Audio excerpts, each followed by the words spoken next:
අර පිරිමැස්ම ගැන හිතන ඔබට විම් ලික්විඩ් වෙතින් රුපියල් 100ක ඉතිරියක්.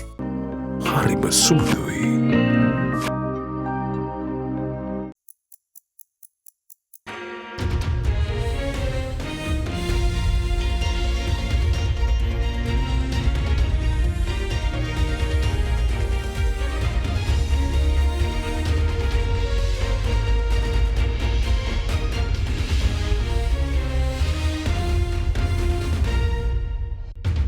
Tonight on First at 9, this Wednesday the 15th of February 2023. Not far off, President Ranil Wickremesinghe remains optimistic over receiving IMF approval to proceed with debt restructuring before the first quarter ends. I hope the IMF will by March be able to ensure that the debt restructuring can begin. Stalemate. Government printer refuses to print ballot papers for local government polls until Election Commission settles dues. But Freedom's People Alliance and National People's Power urge legal action to ensure elections are held. Righting wrongs. Opposition leader says that the government under his leadership will bring about laws that will recover stolen assets. Power struggle ends. CB's 66% tariff hike proposal receives PUCSL approval with effect from today. From AdaDerana, this is AdaDerana First at 9 with Andrew Bernard. Live from Studio 24 in Colombo. උසස් පෙළට පසු qualify වෙමු ඉහළට යමු ජය අරගමු promotion එකට ඊළඟ දාගත්තොත් ඩිග්‍රිය ගොඩ ජාතික කබලිකලමනා කරන ආයතනය NIPM වෙතින් රාජ්‍ය වගකීම සහ ලෝපිළිගත් උපාධියක් තරුණ ඔබට Be smart, be qualified, be recognized with NIPM ජාතිය වැවිලි සරසවිය. A very good evening and welcome to AdaDerana 24's English News. New top story for tonight, a majority of Commission members of the Public Utilities Commission approved the proposal of the Ceylon Electricity Board today to increase electricity tariffs by 66%. Accordingly, 3 out of the 4 Commission members approved the tariff hike. However, the PUCSL chairman, Janaka Ratnayaka, opposed the move. Following the majority approval of the CEB's tariff hike proposal, they said that they received the Commission approval to raise the electricity tariffs with effect from today. A proposal to increase current electricity tariffs for uninterrupted power supply through a cost-reflective electricity tariff mechanism that avoid losses to the CB was approved by the Cabinet of Ministers on the 9th of January. As per the proposal, electricity tariffs are subjected to a 66% increase. The Cabinet also approved the implementation of electricity tariff revision effective from the 1st of January this year and instructed it to be referred to the Public Utilities Commission for further observations. If any revision is required, the PUCSL was informed to submit their recommendations on or before the 15th of February. Meanwhile, PUCSL members today commenced deliberations on the electricity tariff proposals. Chairman of the Commission, Janaka Ratnayaka, joined the meeting virtually due to an overseas visit. Firstly, the Commission members began to consider the proposal of the PUCSL chairman, which proposes to increase overall electricity tariffs by 36%. Except PUCSL chairman, the remaining 3 members, Attorney at Law Chaturika Vijay Singha, Douglas Nanayakara and SG Senaratna expressed their objection to the proposal. Later, the Cabinet approved the electricity tariff revision proposal of the Ceylon Electricity Board was taken into consideration and it received the approval of a majority Commission members except Janaka Ratnayaka. Accordingly, the electricity tariff proposal of the CB was approved by a majority of members of the Public Utilities Commission. මේ මගින් බලාපොරොත්තු වෙන්නේ විදුලි පාරිභෝගිකයන් වෙන ලක්ෂ 50ක් වන අඩු ආදායම් ලබන ඒකක 30ට 60ට 90ට වඩා අඩුවෙන් පාවිච්චි කරන සියලුම කාණ්ඩවල විදුලි බිල 100ට 400කින් පමණ වැඩි කිරීමට මේ පාඩු ලබන විදුලි වල මණ්ඩලයේ අලාභය පියවා ගන්නත් ඒ වගේම ඉදිරියේදී අධික මිලක් ගෙවලා ගල්ලංගුරු සහ කනිජ තෙල් ලබා ගැනීම සඳහා අවශ්‍ය ප්‍රතිපාදන දැන් සකසමින් පවතිනවා. ඒ අනුව මේ බිලියන 225කට වැඩි මුදල් ප්‍රමාණයක් අය කර ගැනීමට මේ අසාධාරණව මේ සමාජිකයන් තුදෙනා දේශපාලන බලපෑම් වලට යටත්ව දේශපාලනඥයන්ගේ බලකිරීම වලට අනුව කොමිෂන් මගින් විද්‍යානුකූලව හදනු ලැබූ ඒ වගේම ගණනය කරනු ලැබූ ඒ විදුලි ගාස්තුව කුණු කූටට දාලා අපි දන්නවා දෙසැම්බර් මාසයේදී කැබිනට් මණ්ඩලයේ මගින් ඉදිරිපත් කරපු යෝජනාව ඒ වගේම ජනවාරි 5 වෙනිදා ඒ යෝජනාව තමයි CBA ගෙනාවේ. යෝජනා දෙකම එකක්. ඒ යෝජනාව බලාත්මක කිරීමට අවශ්‍ය ක්‍රියාමාර්ග මේ බලල් ලතක් වගේ අලුතෙන් පත් කරපු මේ සමාජයන් යොදවලා ක්‍රියාත්මක කිරීමට යන්නේ. මේක විදුලි බල පනතටත් මහජන විවිධ කොමිසමේ පනතටත් නීතියට පටහැන්නේ. එම නිසා අපි බලාපොරොත්තු වෙනවා ඉදිරියේදී මේ අවශ්‍ය නීතිමය කටයුතු අරගෙන අත්නෝමතිකව වැඩි කිරීමට සැලසුම් කරනු ලැබූ තීරණය කරනු ලැබූ මේ විදුලි බිල සංශෝධනය වහාම නැත කරයි කියලා. Following the majority approval, Ceylon Electricity Board said that they received the approval of the Public Utilities Commission to raise the electricity tariffs with effect from today. As per the proposal of the CB, more rates are expected to be charged from households consuming electricity units between 0 and 30, 31 and 60, 61 and 90, 91 and 120. The current unit rate of 8 rupees for households utilizing 30 units or less will be raised to 30 rupees. The tariff for 31 and 60 units consumed will be increased from the current 10 rupees to 37 rupees. The 10 rupee tariff per unit for household units between 61 to 90 units will be increased to 42 rupees. For religious places, the 8 rupee tariff unit that was charged from establishments that consume electricity between 0 to 30 units will be raised to 30 rupees. The tariff per unit for the category that uses units between 31 and 90 will be increased to 37 rupees from 15 rupees a unit at present. 50 rupees per unit instead of the existing 30 rupees will be charged from the religious places that consume over 180 units of electricity. Meanwhile, industries consuming units between 0 and 300 will be charged with a unit price of 26 rupees from the existing 20 rupees. The same amount is applicable for industries using electricity units over 300. From hotels and state institutions, a 40 rupee unit price will be charged if units between 0 and 180 are consumed. The establishments that consume above 180 units under this category will have to pay a unit price of 47 rupees in the future. Now, President Ranil Wickremesinghe expressed optimism that the International Monetary Fund would provide Sri Lanka with approval to begin debt restructuring by March.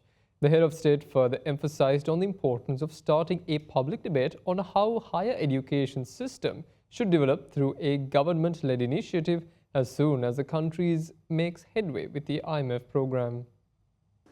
The inauguration of the Centre for Governance and Public Policy under the Faculty of Humanities of the Sri Lanka Technological Campus and the Peace and Prosperity 2048 conference series to make Sri Lanka's forward journey a success was attended by President Ranil Wickremesinghe. This crisis is opportunity. It's not only for export economy. It's also for higher education, research and technology. Because that's the one that's going to drive our export economy. A new economy that we build. A new economy that will be based on our capacity for renewable energy, for green hydrogen, for logistics, for new tourism, for all the technology, digitalization and the technologies that are involved, and for manufacturing. That manufacturing, if we have to succeed, has to be based on automation and semi-automation. There's no other way that we can beat the numbers of paid labor in South Asia, whether it be in India or in Bangladesh or in Myanmar. So this is one area, the economy. But for the economy to take over, we are now at the moment at the stage of economic stabilization. I hope the IMF will by March be able to ensure that the debt restructuring can begin, but it also requires political stability and social innovation. And that innovation requires new thinking. New thinking requires new university. So we have to think back, how much have we spent in the universities since 1978? So we have to rethink. We have spent so much of money on our higher education institutes. What have we achieved? The country has to think. It's your money that we have spent. Have we got our money's worth for the universities? So we have to think of changes. If the country provides the money,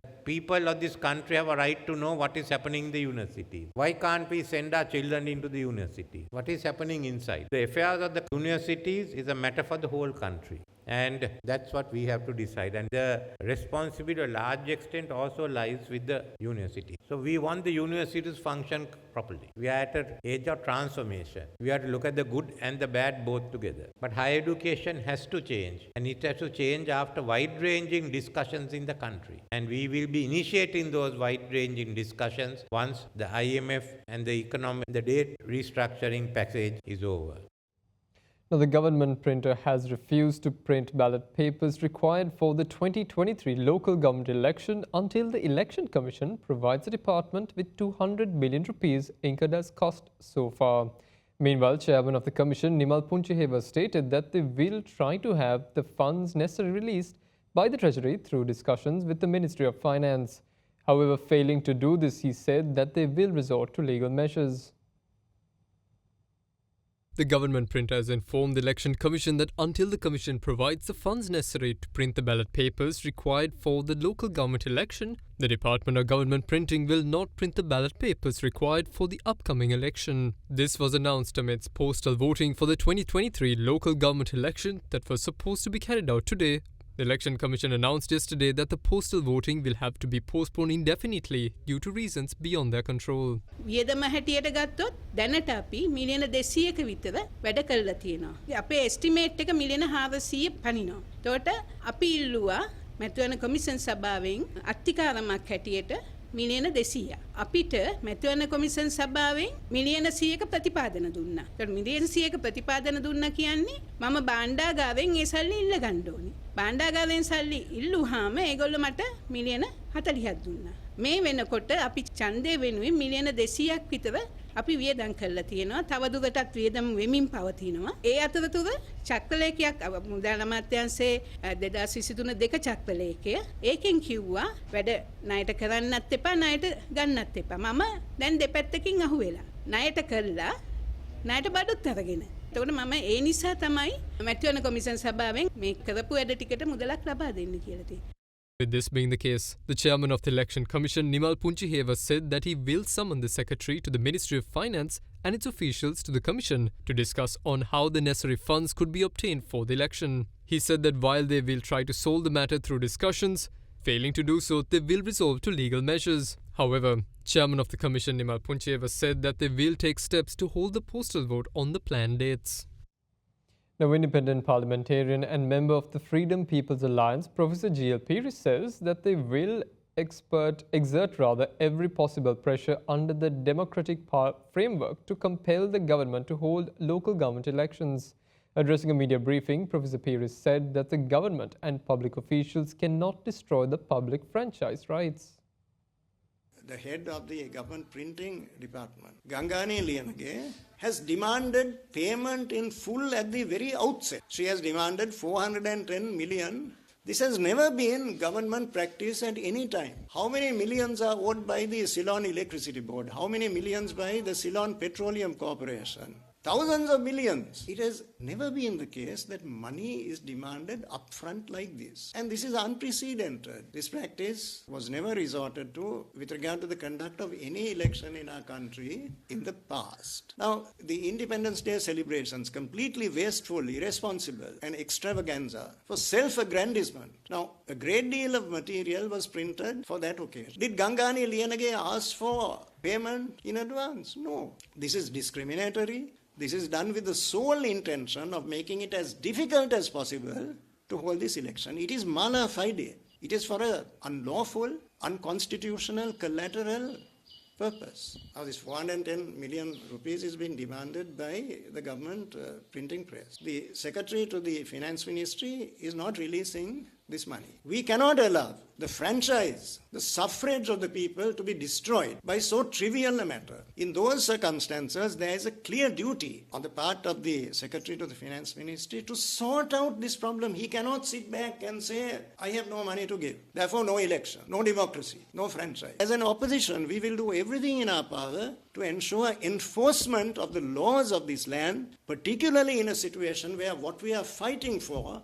and we are fully dedicated, total unity of spirit to uphold elections in this country, and we will exert every conceivable pressure within a democratic framework to compel this government to hold the election and to uphold the rights of the people. The leader of the National People's Power, Andhra Kumara Dissanayake, called on the government officials who he termed as saboteurs of the local government election to fulfill their duty which they are bound to as per the constitution. Addressing a media briefing today, Dissanayake said that they will take necessary legal action against any officials who attempt to sabotage the local government election.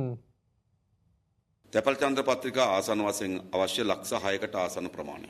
ලක්ෂ 3කට වඩා වැඩි ප්‍රමාණයක් මුද්‍රණය කරලා ඉවරයි. ඒ විතරක් නෙවෙයි මුද්‍රණ දෙපාර්තමේන්තුවේ නමුත් හදිසියේ ජනාධිපතිවරයා මුද්‍රණාලය ප්‍රධානී ගංගානි ලියනගේ මහත්මියත් නීතිපතිවරයා භාණ්ඩාගාරයේ ලේකම්වරයා ජනාධිපතිවරයාගේ මූලිකත්වයෙන් සහ ජනාධිපති ලේකම් සමන්වේක නායක මහත්මයාගේ ප්‍රධානත්වයෙන් රැස්වීමක් ඇඳවුණා. ඒ රැස්වීමේදී ඔහු නියෝගයක් දෙනවා මේ ඡන්ද පත්‍රිකා මුද්‍රණය කිරීම අත්හිටුවන්න. ඊළඟට ඊට අනුරූපීව ලිපියක් යොමු කරනවා ගංගානි ලියනගේ රජයේ මුද්‍රණාලාධිපතිනිය සභාපති මැතිවරණ කොමිසම සභාවට. මේ ලිපියේ ඇය කියනවා මෙහිම උක්ත මැතිවරණ පැවැත්වීම සම්බන්ධයෙන් මේ වන විට ශ්‍රේෂ්ඨාධිකරණයේ ගොනු කළ පෙස්සමක් විභාග වෙන බැවින් එහිදු අවසන් විනිශ්චයක් ලබා දී නොමැතියි උක්ත ඡන්ද පත්‍රිකා මුද්‍රණය හා ඒ සම්බන්ධයෙන් යන පිරිවැය දැරීම සම්බන්ධයෙන් ගැටලුකාරී තත්ත්වයක් මතුවී ඇත. අධිකරණයේ විභාග වී තිබෙන නඩුවක් මත මුද්‍රණාලය කටයුතු අඩපණ බෑ. ඒ නිසා අපි මුද්‍රණාලය අධිපතිනියටත් පොලිස්පතිවරයාටත් භාණ්ඩාගාර ලේකම්වරයාටත් සහ ඡන්ද කඩා කප්පල් කිරීම සඳහා ප්‍රයත්න දරන සියලු නිලධාරීන්ට අපි කියන්නේ ඔබ බැඳී සිටින මේ රටේ ආණ්ඩුක්‍රම ව්‍යවස්ථාව රකින්න. එහෙම කටයුතු කිරීමේදී ඔයගලන්ට කවර හෝ පාලකෙක් විසින් අසාධාරණට අකටයුත්තකට ලක් කරනවා නම් අපි ඔබ වෙනින් පෙනී හිටිනවා. ඔබ ආරක්ෂා කරන්න අපි පෙනී හිටිනවා. හැබැයි ඔබ ඒ වෙනුවට පාලකයාගේ මැතිවරණ කඩා කප්පල් කිරීම සඳහා ප්‍රයත්නට නම් ඔබ යෙදෙන්නේ අපි ඔබට විරුද්ධව නීතිමය ක්‍රියාමාර්ග වලට අවතීර්ණ වෙනවා. එඳා රනිල් වික්‍රමසිංහ මැතිවරණ කඩා කප්පල් කිරීමේ කඩා කප්පල්කාරයෙක්ද? ඔවුන්ට නැත්තේ සල්ලි නෙවෙයි, ඔවුන්ට නැත්තේ ඡන්ද. රනිල් වික්‍රමසිංහ කල්පනා කරන තමන්ට තියෙන රාජ්‍ය මර්ධන යාන්ත්‍රණය පොලිසිය හමුදාව යොදාගෙන ඒ පිටියට අපිව කැඳවනවා. මේක තමයි රනිල්ගේ උපක්‍රමය. Now, opposition leader Sajid Premadasa says that laws will be enacted under a sub-government to recover stolen assets. He said a stolen assets management authority will be established for this purpose. Addressing the economic summit of the Samagi Janabalawegya, Premadasa said a sub-government will ensure transparency and accountability in its government structures. The economic summit of the main opposition Samagi Janabalawegya, named the Blueprint, was held in Colombo last evening under the patronage of its party leader Sajid Premadasa. We as a party are determined to ensure that we establish the requisite institutions, governmental structures, and also ensure responsibility, accountability, and transparency in our system of governance. We sincerely believe that this objective of achieving good governance is of utmost importance. We believe corruption in our country as one of the major causes of Sri Lanka's economic, social, and political demise. As such, we will focus our fullest attention to embark upon anti-corruption activities and drives and ensure that innovative legislation, proven legislation are enacted through our parliament and also establish institutions that will ensure that we eradicate corruption. For example, we hope to enact new laws to recover stolen assets. We hope to establish a stolen assets management authority to ensure the objectives and the targets of these new laws are put into practice. We will cooperate with international agencies to make sure that those who looted our country and our motherland are brought before the law and those assets are recovered for the benefit of the present and the future generations of our motherland.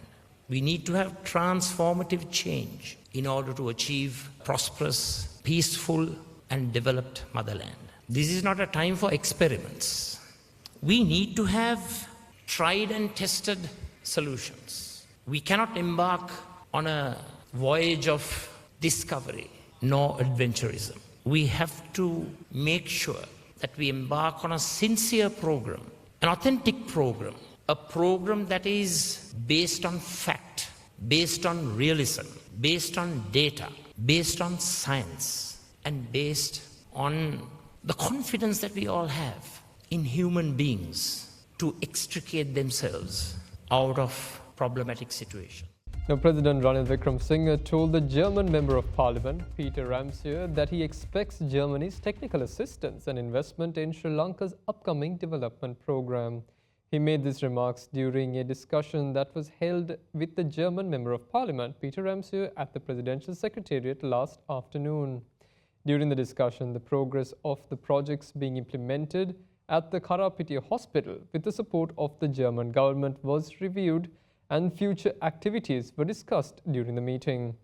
Further, the President expressed his thanks to the projects that Germany has introduced to manage the human-elephant conflicts in the country, and Mr. Peter Ramsauer expressed his appreciation for studying and implementing them in the country.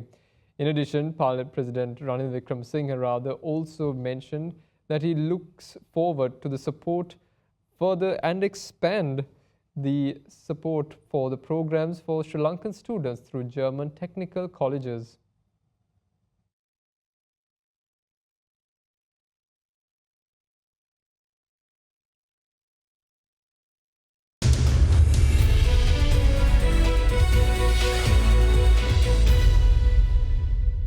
The Sri Lankan shares ended low on Wednesday, hit by losses in financial and information technology stocks as the CSE All Share Price Index closed 0.12% to 8,828.58. The S&P SL20 meanwhile also closed in negative territory today, ending 4.24 down to close at 2,544.74. LOLC Finance and Brown's Investments were the biggest drags to the index, down 5.1% and 1.7% respectively. The trading volume on the CSE All Share Index fell to 82.2 million shares from this 85.6 million in the previous session. The equity market's turnover fell to 1.88 billion Sri Lankan rupees from the 2.25 billion rupees yesterday. Foreign investments were net buyers in the equity market, purchasing stocks worth about 1.16.2 million rupees, while domestic investors were net sellers, offloading 1.86 billion rupees worth of shares.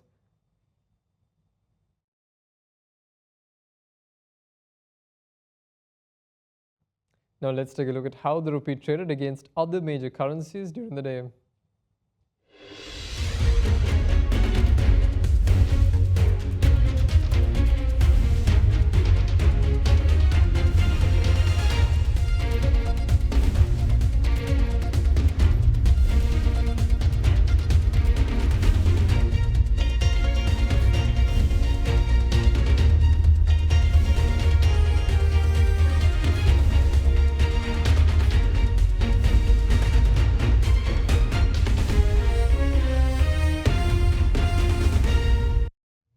Now, oil prices dropped for a second day today as signs on ample US supplies and expectations of further interest rate hikes through forecasts of higher 2023 demand growth and a potentially higher market-limited losses.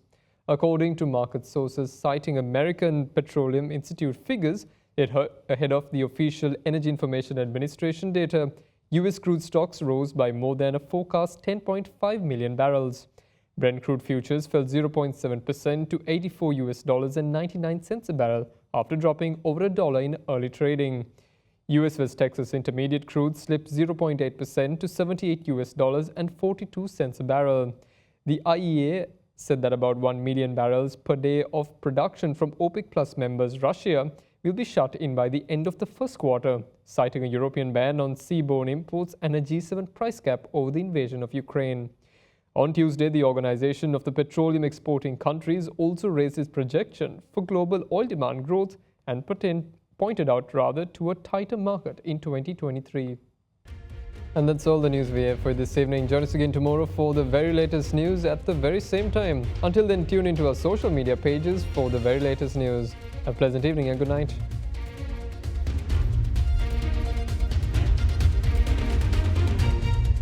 For news and information you can trust 24 hours a day, visit AdaDerana.lk.